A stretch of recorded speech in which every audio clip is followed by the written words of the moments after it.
President Fattah al-Sisi inaugurates the Quartz factory complex in Ain al-Sukhna. Foreign Minister Sameh Shoukry meets UN officials in Geneva. And fighting threatens Sudan's week-long truce.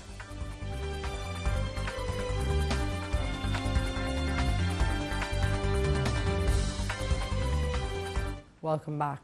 President Fattah al-Sisi witnessed on Thursday the inauguration of the Quartz factory complex in Ain al-Sukhna. During the inauguration ceremony, President al-Sisi asserted the state's keenness on eliminating any obstacles facing investors in the petroleum domain and encouraged the private sector to grab investment opportunities in this sector. The President reiterated that the project aims to achieve a qualitative leap in the mining sector and increase the value of the Egyptian raw materials, adding that it also creates new job opportunities and supports export and trade exchange. The complex is the first integrated industrial project for the production of quartz ore, known as white gold.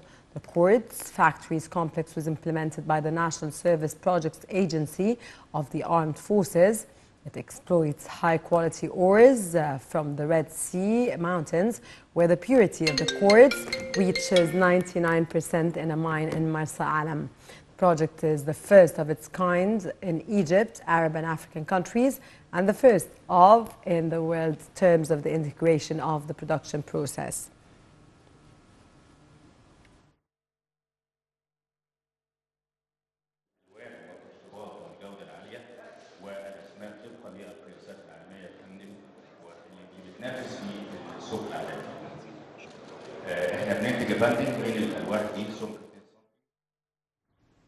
Prime Minister Mustafa Madbouli held a meeting on Thursday with head of the Emirati Investment Group and CEO of Canal Sugar Company, Engineer Gamal El Gahrir. During the meeting, Madbouli underscored the importance of giving the state to Arab investments, including the activities of Canal Sugar Company in Western Minya, pointing out to the huge expertise of this company in this field. Madbouli also said that the government is keen on making the project successful and is looking forward to the company's contribution in filling the gap of importing sugar. For his part, El Gahrir reviewed the project stages and his future plans in reclaiming the remaining lands allocated to the sugar to enter gradually among planted lands in the project.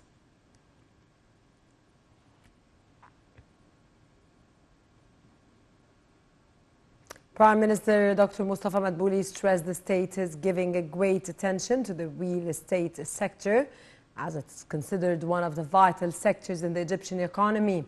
Madbouli said that the sector contributes in offering direct and indirect job opportunities. The Prime Minister's statements came during a meeting with members of the board of the directors of Real Estate Development Chamber.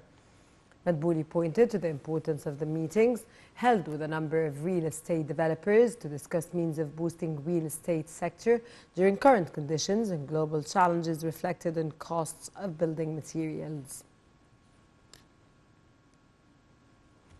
Foreign Minister Sameh Shoukry arrived in Geneva to hold meetings with officials from the United Nations and international organizations.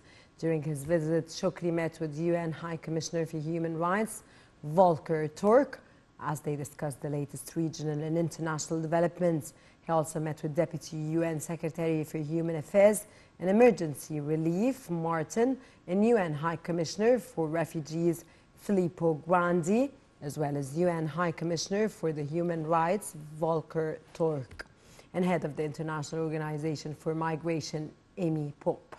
The meetings tackled boosting joint cooperation and enhancing coordination and efforts concerning regional and international issues, including the crisis in Sudan. The top diplomat would also hold a meeting with UN Special Envoy for Syria, Pedersen, for consultations of a means of dealing with Syrian crisis, as well as boosting the international efforts to solve it.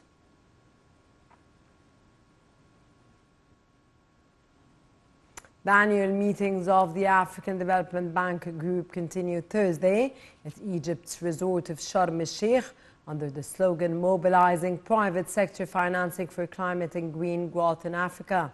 The group is set to issue a report on the horizons of a pioneering African economy for 2023, which tackles economic expectations for African nations and analyzes in support for political decision makers, the private sector, and the international community. With the participation of President Abdel Fattah al-Sisi, African leaders and senior African Union officials, the meetings kicked off on Tuesday, pressing for the continent's need to secure $200 billion per year to achieve the Sustainable Development Objectives.